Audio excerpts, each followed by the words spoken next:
phone call from the Disney Channel, and they want to air that speech in its entirety.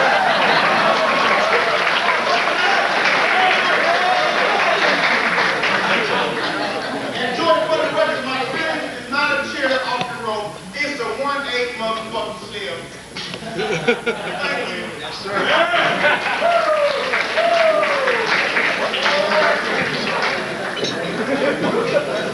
When I heard our next speaker was coming to ECW, I got excited like a little kid.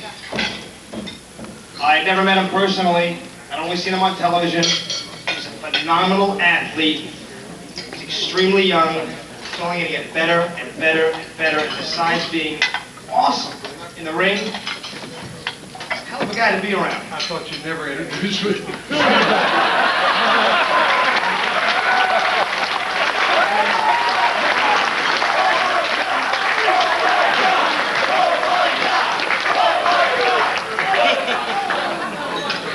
Candido, come on up.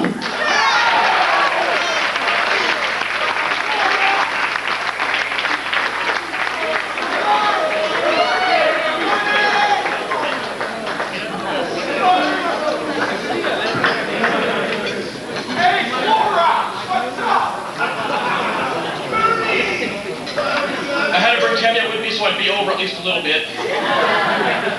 And, you know, like everybody else, this has always been my dream, and I was lucky enough to have family involved in it. And in 1963, 2 years before he became world heavyweight champion, Terry Funk, in his very first match at Madison Square Garden, wrestled my grandfather. And I got to hear for years and years, my grandfather would take me every Saturday afternoon and beat the hell out of me in the living room about how great Terry Funk was. And then eventually I got into the business, and in 1990, Eddie Gilbert brings me in the locker room in Bensalem, Pennsylvania, to meet my idol, Terry Funk, and I was so nervous, all I said was hi. I wanted to just run out of there because I was so scared. And he grabbed me and said, no, he said, come back.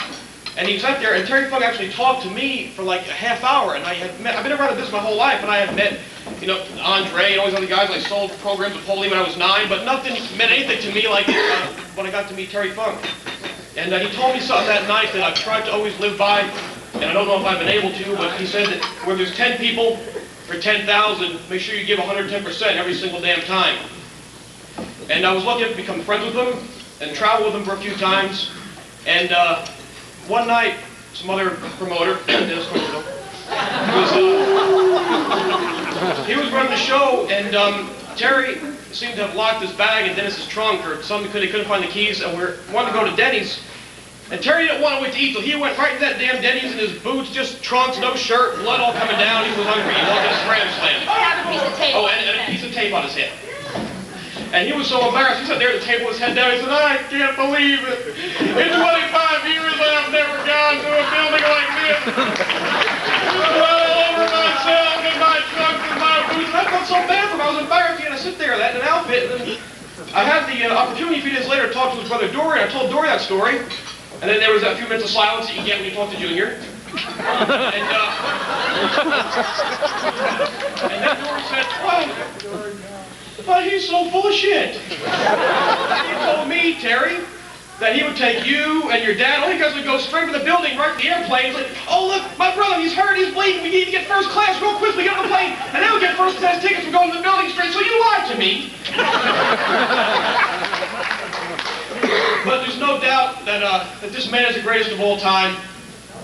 And not only thank him for what he's done for the business, but I have to thank him for a broken neck, for a torn bicep that I currently have. Because even though we've never got to wrestle each other, I have that because at 25 years old, I'm working so hard to try and follow a 53-year-old man that's killing me. Before time, this off close to your dad. Goodbye, Terry Funk. Thank you for everything. It's the greatest of all time.